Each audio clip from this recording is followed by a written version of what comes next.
If this is your first time to Coming Back to Love, the podcast, welcome. We're so glad you found us.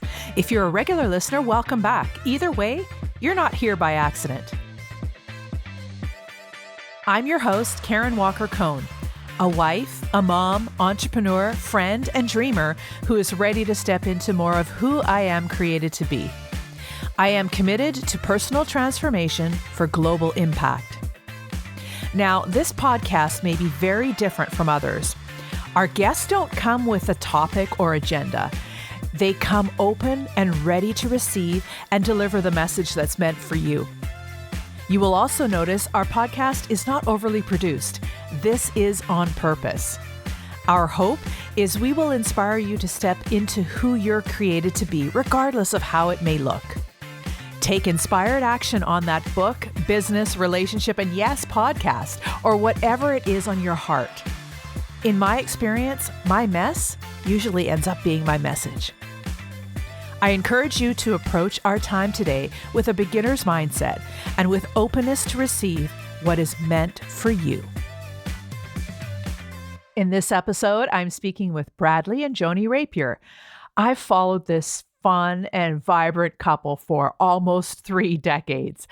For those of you that don't know, I have a background in fashion, dance, and acting, and it's through these circles I met the wonderful Mr. Rapier and his stunning wife, Joanie. I've got so much to tell you about this beautiful couple. I could do a podcast on just their list of accomplishments alone. Bradley and Joanie met in an acting class about 29 years ago in Los Angeles. They married within a year and they have lived the majority of their lives in LA. And they just recently moved to Austin with their 2 boys who have beautiful careers of their own. The Rapiers are known for bringing people together, and they have produced some really unique gatherings of all sizes. They're also known for forming the iconic and multiple award-winning hip-hop dance company, the Groovaloos. You may have seen Bradley performing in films like La La Land and A Goofy Movie. Yes, he has been made into a cartoon. He's also worked with artists from Diana Ross to Gwen Stefani, and his collaborations range from the director of Hamilton to Dancing with the Stars and So You Think You Can Dance. He uses his 30 plus years as an award-winning choreographer and a performer to create groove experiences. Bradley uses powerful analogies from street dance culture and his life experience to activate and guide others out of comfort zones and restrictive mindsets into the circle, living fully alive and in the groove. Joanie continues to unify the community wherever they go. Her joy is absolutely infectious. She is the glue at their gatherings, one of which I recently attended. It was so good. Joanie partners with Bradley in production and at the Rapier home, where she manages the household in addition to their 2 sons' busy careers. I am so excited to share this coming back to love moment with Bradley and Joanie Rapier.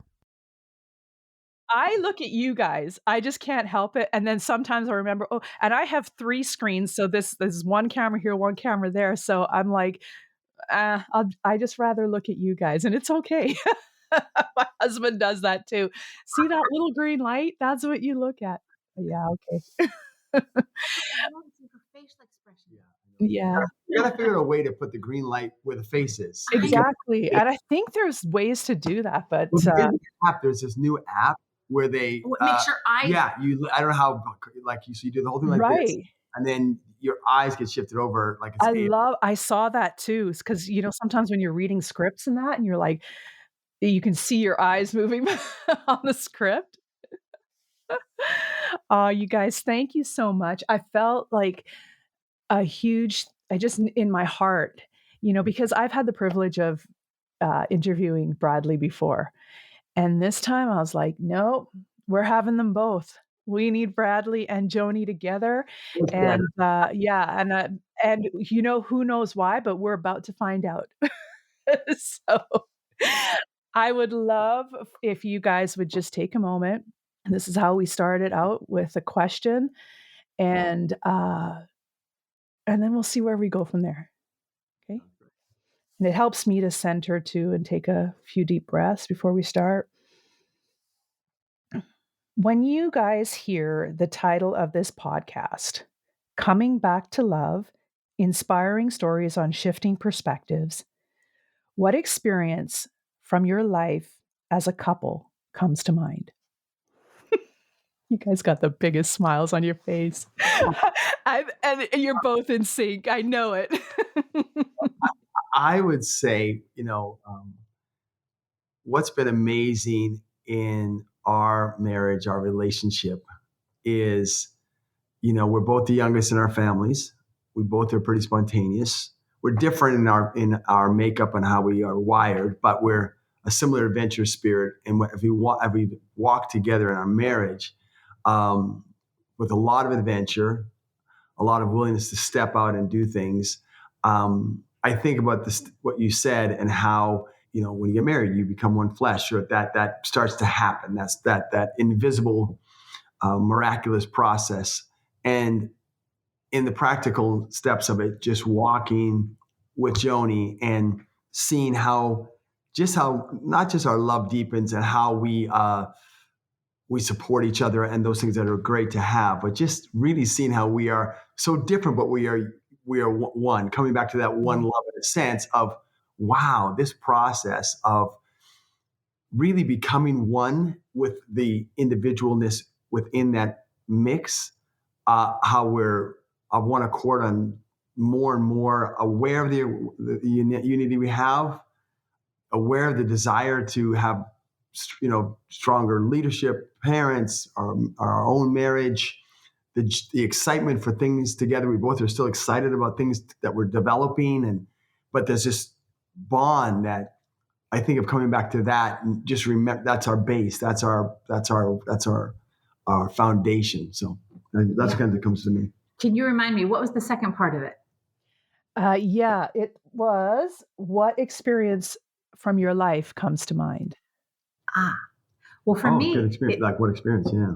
Experience. Well, I want to touch on the first part. It's very interesting to say coming back to love, because that means that you departed from love and you're coming back to it. I think with marriage, it's one of those things where people think you fall in and out of love. But you don't, because when you love somebody and you take those vows, you choose. It's a daily choice. And I think there's oftentimes, because humans are not perfect, we can move away from love. It doesn't mean it no longer exists or that it's gone, but that you often have to come back to it, and that's a choice. You can choose to leave it. You can choose to not see the good and focus on what's not going right, or you can choose to see the best in the person and to come back to it. Because I think that's why a lot of times marriages don't work, is because they choose not to come back to it. And it does take two people. Like, this marriage would not work if it was only me coming back to it and coming back to it. It does take two. And so when you have two people willing to continuously come back to love, and that just means accepting what you can't change. And what's that saying? What's she saying? What just happened there? You can't change about each other. Listen, after almost 28 years. You know what I think of too, though? Like, there's a great story, King Solomon he writes in Ecclesiastes, he writes, the whole thing about after he's experienced everything in life. He's the wealthiest man at that time, all wisdom, all knowledge, all wealth. And he writes a whole book about it. And he's experienced everything, the good and the bad, and comes back to, it's a bit almost morbid, where he's saying like nothing means anything anymore. It's all right. It's all a waste, except for the love, right? Except for understanding what he's committed to. And that I feel that a bit too, like what as we have been able to experience so many things in our marriage, professionally, personally, on so many levels. And as we continue to, thankfully, just be inspired and excited about the new adventures, and we're in a new season now. My mother's going to come and live with us. That's a whole new season now. I'm headed there too, so I want to pick the brain on that. That's awesome. Our boys are getting older, and my daughter obviously growing up in Canada, and but watching that, as you're excited, you're watching things sort of strip away. like, or drift away, and not in a negative, but just so you sort of realize, you're older, you have those relationships, but they're the core of who you are, who you're designed to be, who we are designed to be as a couple starts to kind of become more clear, because the other things are like, well, it's a bit of noise, white noise news, Mm. things, and you realize we're doing this, and we're living life, and we're learning still, but it becomes that purity of that bond, that almost like this is us. At the end of the day, apart from the ultimate, greatness that we'll step into, but we are in it. This is it. The kids will go on. We'll be in a place just the two of us, and but the awareness of that in a beautiful way. Like, I love this woman and being with her, and we've thankfully. Enjoy each other's company. And we've had our marriage is kind of bizarre. We spend a lot of time together. I mean, I don't know how she tolerates me, because we're together so often because of what we do. We've both been sort of, quote, self-employed, our own sort of activators of what we do, creating projects. Sure, I go here and there for certain work, but we're usually working on the house together. Even before COVID, we were together creating productions and producing together and all that stuff. So it's kind of, thankfully, we have that already set down. Yes. It's interesting, right? Like, think about a moment. That fly is driving me nutters. No, she said, what experience? No. I was thinking, but I was thinking if there was, it's kind of hard. Like, there's not really an experience you pull out. There might be examples of things, Yeah. Well, I think what's amazing.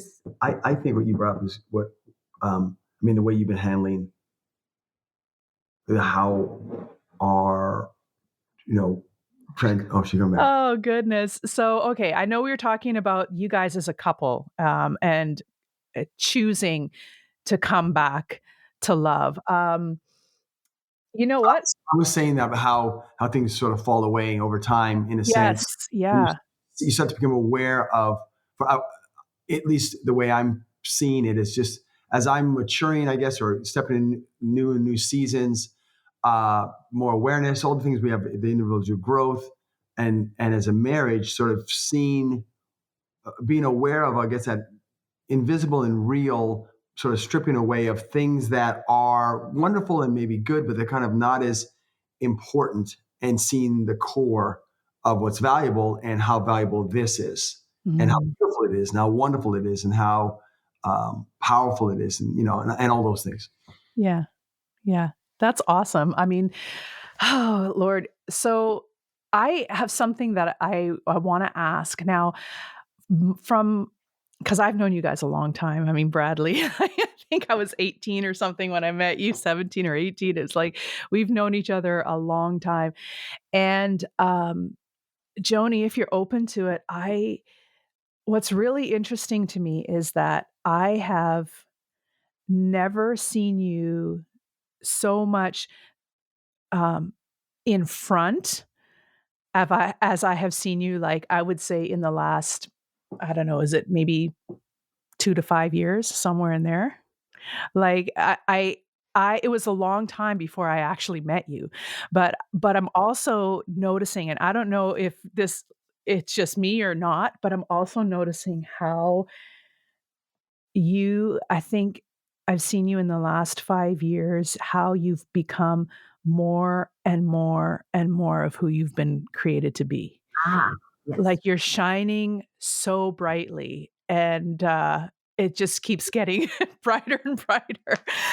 Can you tell me about that? Like, am I seeing that correctly, or is that just me? Well, what first came to my mind is when you said for the last little while, I'm like, she's probably going to say like 2 to 3 years.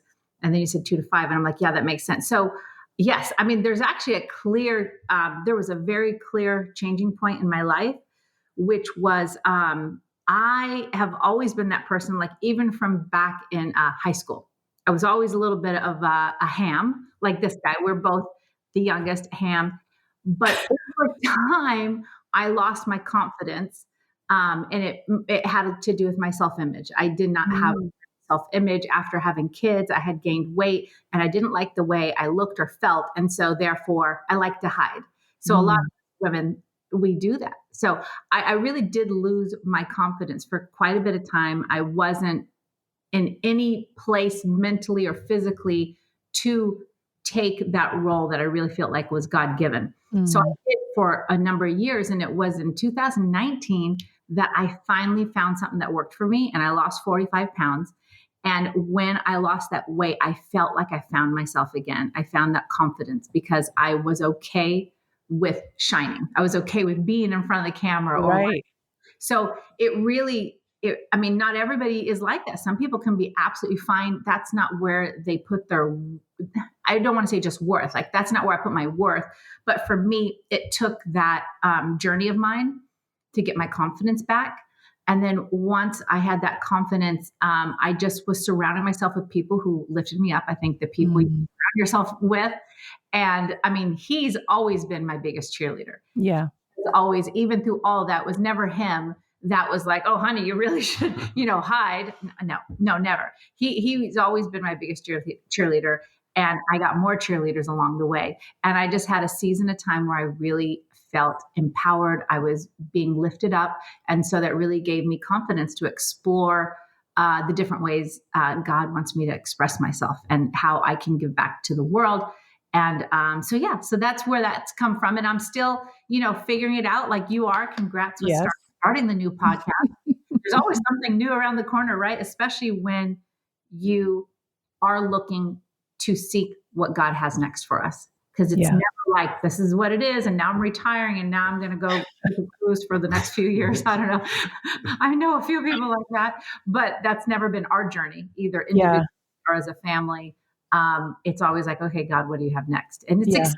It's exciting, but I'm always contending for my health, always contending for, to just better myself. And sometimes I get lost and I take a few, curves, but yeah, I'm on my journey. But I wanted to say, in terms of our marriage, it's kind of interesting because, walking alongside Joanie, early on, even though I'm grateful that, that for Joanie, I've been there for her, but going way back, I remember when I wasn't aware. It was more a personal thing. I didn't understand how much we were a team. It wasn't anything I was doing against our marriage, whatever, but just my own personal stuff, that I had been raised in a culture, a bit of an environment that was kind of like, I can take care of myself, I can figure it out kind of thing. And so understanding the partnership of marriage, I wasn't quite cluing into initially. And so this is a small example of, is something like this, where I'd be getting ready to go somewhere. And then Joanie would say, hey, babe, like maybe you should, like, maybe those shoes you might want to change. And I'd be like, what? Like, I get defensive because I'd be like, I do this, kind of thing, or whatever. And I wasn't understand. And it's weird. It's weird. I think when I think about it, it took me a few years in our first part of marriage for me to realize, oh my gosh, Joanie's on my side. Wow. It was weird. I knew we were married and we were together, but I still had a bit of this thing of not understanding to really step into this bond of togetherness and just my own growth of understanding people. What does it mean to be on someone's side? And so there was an awareness that grew in that, watching her be, wow, she's rooting for me. And then I started to recognize, and I initially was a bit slower to the game, the discernment she had in our marriage of just things, I'm Mr. Like, hey, this sounds great. That sounds great. Yeah. This sounds good. And then, she, many times, which thankfully I clued in, it didn't take forever, but would she go, I don't know, honey, I don't know, that seems a little shaky. And I go, no, it seems like a great thing. And then it would go south. And finally, what I'm getting at is that as she's developed, also, I'm laughing because I'm remembering some of these experiences.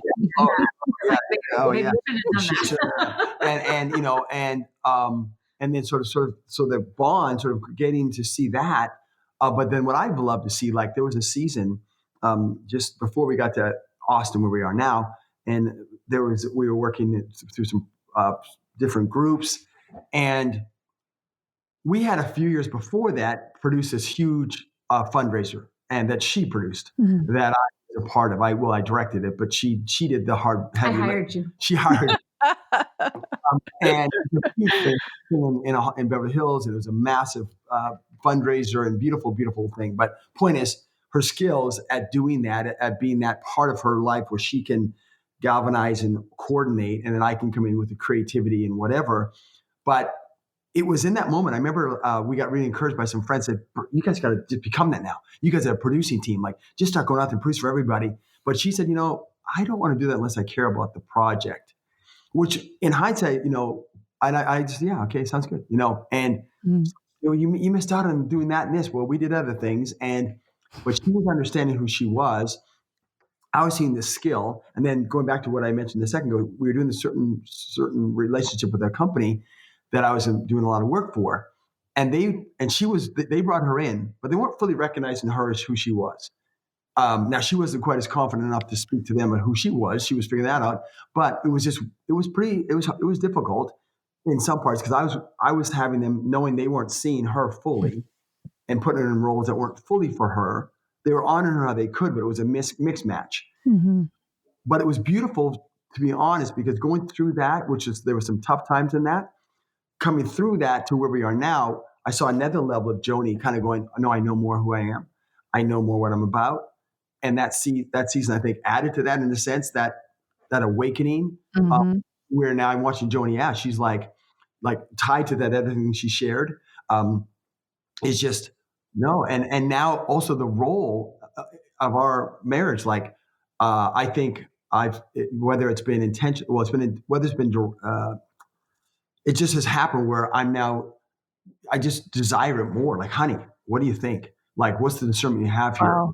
And that's wisdom, Bradley. Yeah. And it's been like, we're just excited to kind of like, we push each other in a way. Should, honey, take charge of that? I say, take charge. It's just we keep molding the thing where I'm leading the household, but we're working together on all the things we do. Right. And it's sort of beautiful as we both mature, as we both sort of go, where are we, and how does it affect this, and how do we operate in that? It's just really been beautiful. So I'm loving it. Like, I think she's the greatest. And she gets mad. She's not perfect, of course, but she's so inspiring. She's got a great way of leading, and her way of producing. She's for this household. Like, I'm this ideator off in the visionary world. Mm-hmm. I'm not with the details and all the muck and this and that. She's, in a sense, this word isn't fair. She's not, because it's more than this, but like, she's like managing my stuff, managing our son's stuff, who's doing his whole career. Both sons are the household, keeping it all spinning, keeping it all on this disc, all these discs going at once. And just watching, going back, oh my gosh, this woman's incredible. Yet I'm going, she's funny. Her other friends say she should be a stand-up comedian. Why isn't she doing that? Why? For the listeners, y'all, I'm laughing because I'm watching them on camera. And if you tune into the YouTube channel, you'll see it. It's like, Joanie, just receive it. Receive it, girl. Okay, so it's so funny. I'm sure there's a lot of women who'd be like, "Oh, if my husband spoke about me like that," but it's actually a little embarrassing. It's a little embarrassing. It is. I'm embarrassed by it. She's just like, wow. When I go anywhere, I don't want anything to happen. We have any gatherings, I want her here. Like, if I go somewhere, I want her even though, yes, I might be the front man for many things, or whatever you call that, But let me tell you why it's I want her there, because what she brings. When you grow up, and you don't live in that environment. Your mom is too, but your dad was very complimenting, wasn't he? My dad was just a big storyteller. But I remember him. I don't know. But in my family, we cut each other down like that. We like to. That's where we were too, Joanie. I get it. It still is. See the text thread? Oh, we got a text thread going this morning. They're lovable. They love each other. They're funny, but they're things. Right. Yeah, it's yeah. But no. So the level. You suck, but I love you. Oh my God. But the level of compliment, sometimes I'm like, honey, cut it short. No, it's just a little too much. I'm like, and I don't know if it's too much for the people hearing it, but it's a little too much. It's a little too much for me. And yeah, I'm just like, okay, move on. It's not enough. I'm hearing it and I'm like, that's not enough. We got to keep going. No, seriously, Joanie. That's why I wanted to bring it up, because I know exactly where you're coming from on that. And I had an experience this weekend where I received an award that was voted on by, 70 people that were on the team. And I it was really interesting because in my heart, I was like so thankful for this award. And I was going up there to receive it. I hugged the CEO of the company and and and I was looking, you see me like because my husband was taking a video of this. And so now I'm watching the video and I thought I was coming across as so thankful. Like I just wanted to hug everybody. Thank you for choosing me. I didn't say any of those things. What it looked like on the video was that I ran up there, grabbed the award, hugged her really tight, waved my hands like, and I said thank you to everybody. And I was actually looking at my name because I was like, are they sure that they called the right name? Let me just verify that it is. Saw the name, The folded last it. thing you want to do is start thanking everybody when they're like, "Oh no, sorry, it You wasn't thought you were back at that. What was that? The Miss Universe or whatever? Yeah, Oh my yeah. God! Come back.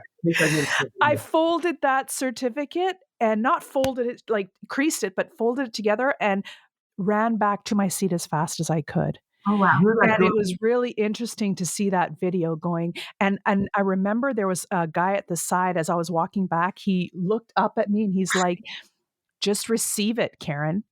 So Oh. everybody was seeing that as well. And I'm like, oh, yeah, I Mhm. get to learn how to receive my own greatness. And it's even feels weird saying that. But yeah, I get that. And I think it's because we are always our own worst critic because yeah, we know we could have done something better. We I don't know. That's how I feel. It's like it's hard to accept because I often go to the things I don't do right when he right. compliments me instead Got of it.